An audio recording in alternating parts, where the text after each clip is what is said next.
Hello, everybody. This is Giancarlo Aulino, and I'm happy to be joined by my guest today. He is a former WWE superstar, UFC Hall of Famer, and now he's getting into the world of podcasting. He is known as the world's most dangerous man, Ken Shamrock. Hello, Ken. Welcome to Beyond the Game. Well, hey, appreciate you having me, man. Appreciate it. How are you doing today? I always take one day at a time, and I love every second. That's good. Ken, you recently entered the podcasting world with your world's most dangerous podcast. What interested you about podcasting, and what motivated you to want to start one of your own? Well, for me, it's been all about the fans. Ever since I got into the ring, when I fought in Japan, my very first fight, and I heard people chanting my name. This was in Japanese, by the way. But I had to ask the referee, Sammy Saranaka at the time, what are they saying? And they're saying Wayne Shamrock, because I went by Wayne over there, my middle name. And so I said, oh, okay. And it just was a feeling I got of appreciation of the hard work that I put in. And I think ever since that time, the fans have been really important to my career. So I built a website, Des Woodruff and myself, business partner. We decided, let's build a website. We'll do a blog on there. We'll have ways of fans contacting and staying entertained and also abreast of everything that we're up to and doing, because I was moving into this entrepreneurial world of trying to develop new businesses in other areas. And it felt like me and Dad started seeing all these other podcasts that have been going on for quite some time, and it just felt like, if we do a podcast, it's like, what makes us different? I mean, I'm no different than the rest of these guys. Joe Rogan has one. Joe Sonnen. Everybody has one. And they're all talking about the same stuff. And so I said, Des, if we do this, man, we got to be different. And so we came up with this name, Dangerous Podcast. And we thought, well, it's a good name, but now we have to live up to that name. We have to be different. We have to be dangerous. We have to tackle things that most people won't and stay neutral without taking sides. So we said, okay, let's do this, but let's create a podcast that, right from the start, that is different. Forget about the topics that we're going to go after, but let's just start with the ingredients. What is our podcast going to be about? And so, of course, it's going to be about, MMA. We'll always have an opportunity to talk about that, whether it's stories about my beginnings, whether it's the actual something going on within the world of MMA or in sports. We'll talk about those things, and we'll be entertaining and be creative on those topics. One of the things you feature on your podcast is called The Lion's Cage. Can you talk to us a little bit about how you guys came up with that idea, and what's the feedback been like for that segment? We had thought about, the storytelling, being able to talk about old stories, beginning times, even stuff that may not even have to do with my start of my career, but just the start of my life, and some of the things that people can look at and go, well, that's why he is the way he is. And then I think the thing that really kind of separated us from everyone else is because I've rebranded myself. I wanted to go into this business world. I wanted to be an entrepreneur. I wanted to create opportunities for other people in business, but also for myself in business, and rebrand myself in that direction. And so we thought, well, that Shark Tank thing is really interesting, and is it possible that we could do something like that in a podcast? Like, nobody is doing that. If we could create something like that in a podcast, that would definitely separate us, besides the topics that we go after. And so we said, okay, so, we kicking it around, we came up with The Lion's Cage. Try to stay with the scenario, the character. And so we decided we would do that. But what people would do is they'd have to submit their ideas and their business ideas, and we would go through them, and we would find ones that we thought would have potential, or that we think would have potential if they fix a few things, and we would poke holes in it so we could show them those things that they need to fix. And then we would go from there. And so that right there tended to be a big hit. It really did almost bring sports and business together. So we're excited about that. But really, that has been my drive to, one, do the podcast, two, get into all the social media sites, and three, to start the podcast, is because I want to try staying connected to the fans that help make me who I am today. Just to add on to your process in marketing those companies and ideas, are you focusing more on maybe a sports company or some other ideas? Which kind of topics are you mostly looking towards?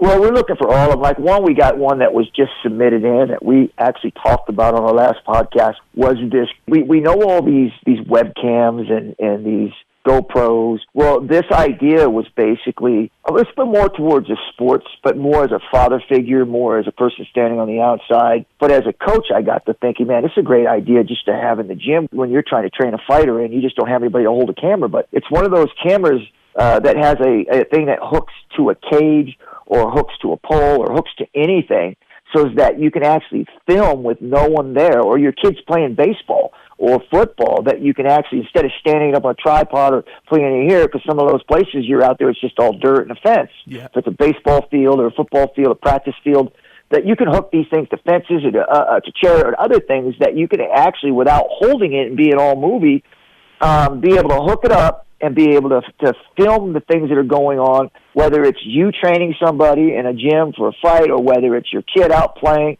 and you want to watch them and not have to hold a camera or a tripod to be checking it all the time or breaking it up and down. It's something simple. And so we thought that was a great idea. So those kinds of things we did. We also got these things that are called wet wipes. They come in a package, a little package, but when you open the package up, they get big as a hand towel.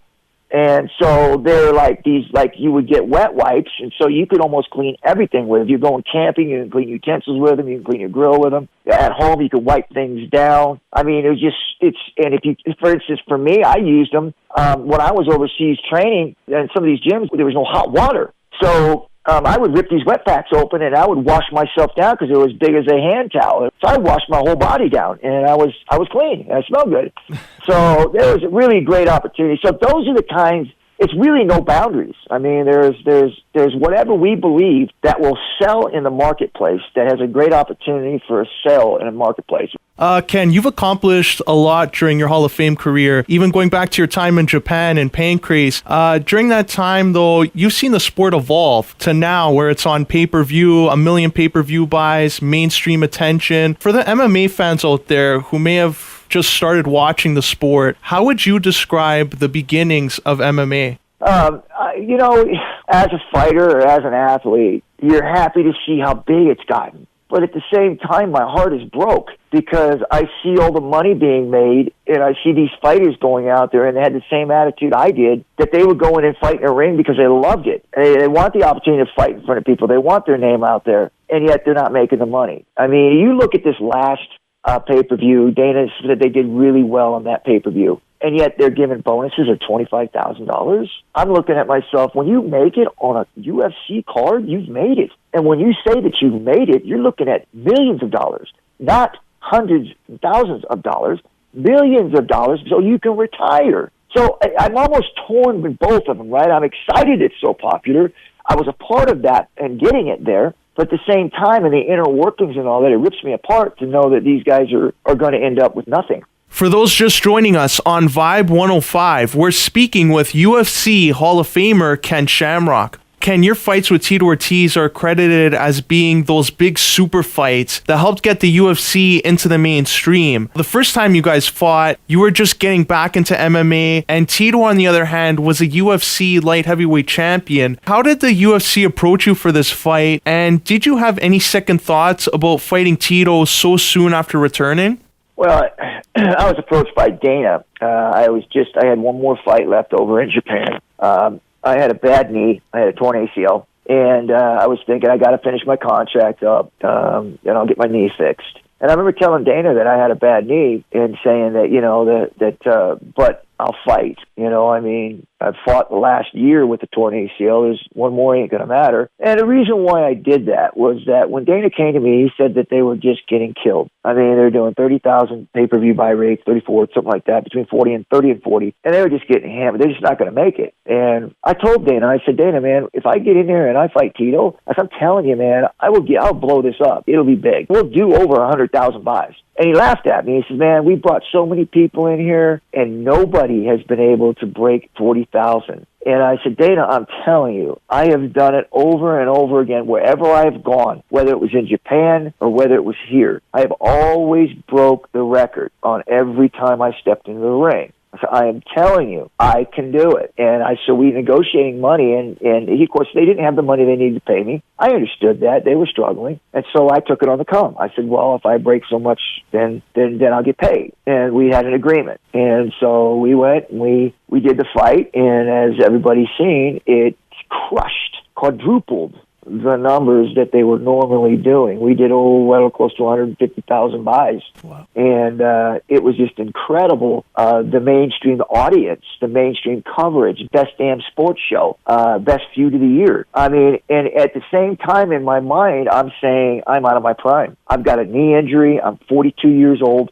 So here's I'm going into this fight with a huge disadvantage, but in my mind, and this is what a champion's mind thinks like. There is nothing too big and nothing that happens to them that's going to stop them from trying to find a way to win. And in my mind, I believed I would find a way to win. And even though I was getting pounded on and taken down, even on the ground when he's hitting me, I always felt like he's going to get tired and I'm going to catch him. He's going to get tired and I'm going to catch him. And, of course, they stopped the fight. You know, I mean, the rules are the rules. But if that goes back, all three of my fights with Tito go back to the old days where there were no rules. Those fights would go longer because there's no way I would have stopped. There's no way I would have given in. And I believe that he would have punched himself out. And again, that's a champion's mind. It's a way of thinking. I always believe I could find a way to win, even if I've got to take a big beating to do it. So in my mind, I believe that I could win no matter what. But I went in with a huge disadvantage. I knew it, but it was what it was. I went in, I did what I did. We blew it up. My thought process of taking that fight, and everybody asks, well, why would you take a fight if you had that ACL torn?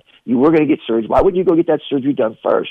And the urgency of Dana and the fight, me fighting Tito, couldn't wait a year. Or maybe I wouldn't even recover. So nobody knows, right? You don't know. So the urgency of having that fight, I thought in my mind, like, this is an organization, the UFC, that is like my child. Like, I have to protect it. I have to try to make sure that this thing stays alive because it's my DNA. I helped build it.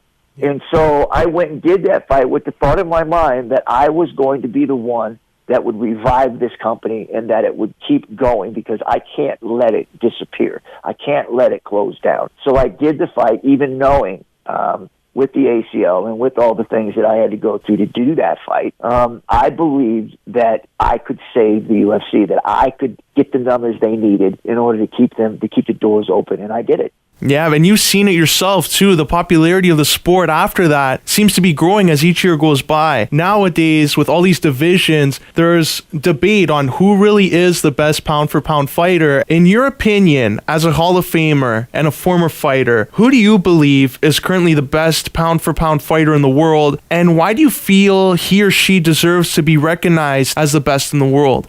I don't think there is.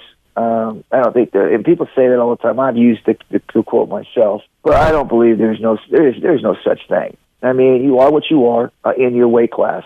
Anything outside of that is irrelevant because you got a guy like Conor McGregor who fights, someone like myself, especially in my prime. I mean, let's face it, he doesn't have a chance. So yeah, he's going to hit you a few times. He's going to put on a great fight, but at the end result is going to be the bigger and the stronger guy with the skill sets is going to win. I mean, and that's just the way it is. You look at the wild, the beasts out there in the jungle. I mean, they all are tough and dangerous, but the one that is the biggest and the strongest and the fastest is the one that's going to win. Once again, for those just joining us on Vibe 105, we're speaking with UFC Hall of Famer Ken Shamrock. Ken, before guys like Brock Lesnar and Bobby Lashley, you were the first to cross over from MMA to pro wrestling and vice versa. What was the transition to the WWE like for you, and what were some of the difficulties in being a pro wrestler? Well, the transition, one, was gaining trust. I mean, these guys knew where I came from, and I think that, especially walking into the locker room, they had to understand that I understood that, hey, it's a privilege for me to be there, and that I understand a lot of you guys have put in a lifetime of work to get here, and I just walked straight in, even though I put some time in earlier on, but none of them knew that. But I walked in and basically started shaking hands and letting them know, hey, how's everybody doing, and just really opened myself up and let them know that, hey, I'm not this guy walking in thinking that I'm going to take this wrestling by storm, because I know I have a lot of work to put in, I have a lot to learn. And so I went in with that attitude, being like a young buck. Even though I was at the top of my game in this mixed martial arts, no holds barred world, I was it. But walking in the pro wrestling world, I was just a pup. And so I had to treat every situation as a learning situation and try to check my ego at the door.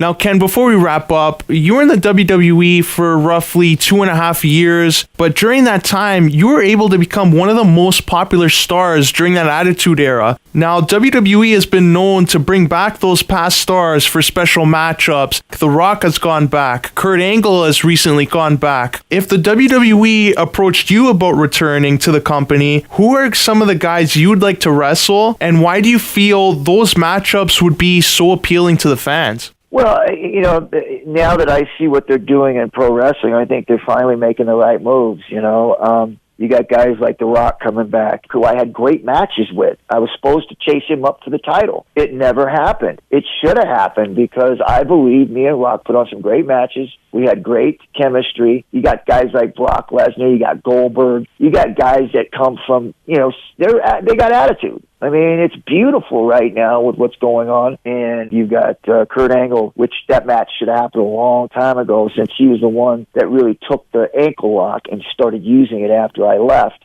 That match should have happened a long time ago where we should have had an ankle lock match. Creator and Thief to see who was the best.